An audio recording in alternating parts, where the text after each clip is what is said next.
So a very important aspect of the journey breaking into data analytics is the job search. I know it's not the part that people are most thrilled about, but being able to go into it with a set criteria could really help you be successful. So I typed up here data analyst in the United States, and in general came up around almost 400,000 results. The number one problem people have is they'll just type it in, scroll down, and apply right away. Best thing you want to do is, like I said, come up with a set criteria that moving forward you can have and saved. So going to date posted, I typically go to past 24 hours. That doesn't mean that you have to do that. I just like looking at the more recent jobs first before anything else. Just by doing that, now we have about 22,000 results. The next one up here for experience level, I try not to go to any of these. I like to keep myself very open-minded.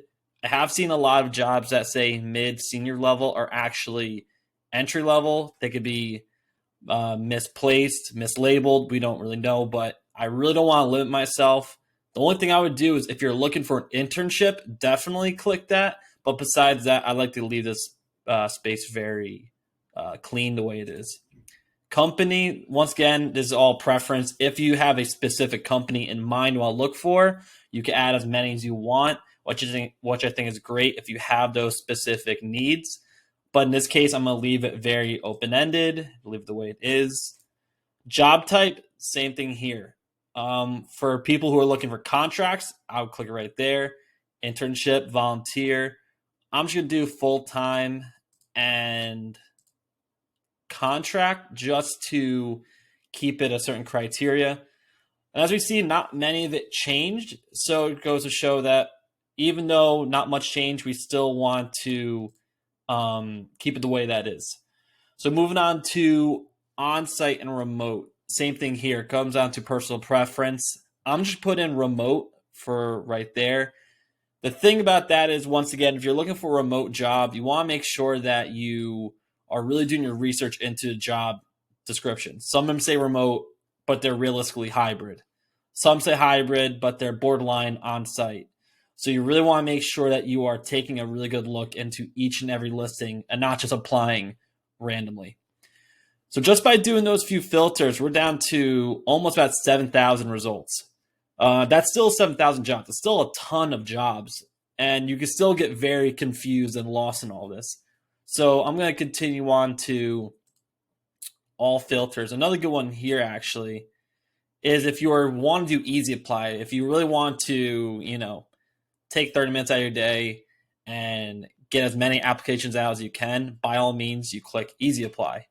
I'm going to just do that right now just to show the filter. And yeah, that brings down to about 2,000. So it shows that there's 2,000 are easy apply, approximately 5,000 are regular applications. From here, and look at this. This is perfect. Obviously I didn't look into this description, but for anyone who's looking for a remote analytics consultant 52 seconds ago, you could right away be one of the first people to apply, and even the recruiters attach it right there. So I think that's an amazing, example right there. And then from there, you can do more filters. You could go down to, there's a good one, most recent. If you literally want the most recent jobs, I'm careful with the relevant because, like I said, you're almost relying on LinkedIn telling you what's relevant, what's not. I kind of just want to know what's the most recent one. From there, nothing I could do too, which I like to do is industry. Because for example, I have interests in different sectors. But let's say you're someone who wants to get into healthcare. Click healthcare, and right there, bring that to 83. Now, it doesn't mean there's only 83 jobs in healthcare. There can be more. They could, like I said, just could be mislabeled. So really make sure to take your time and look everything over.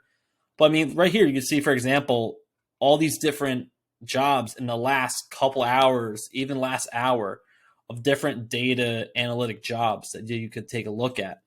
So I really encourage you to use LinkedIn for job searching. Many, many different filters you could put in. And by doing that, you really can create a great criteria moving forward.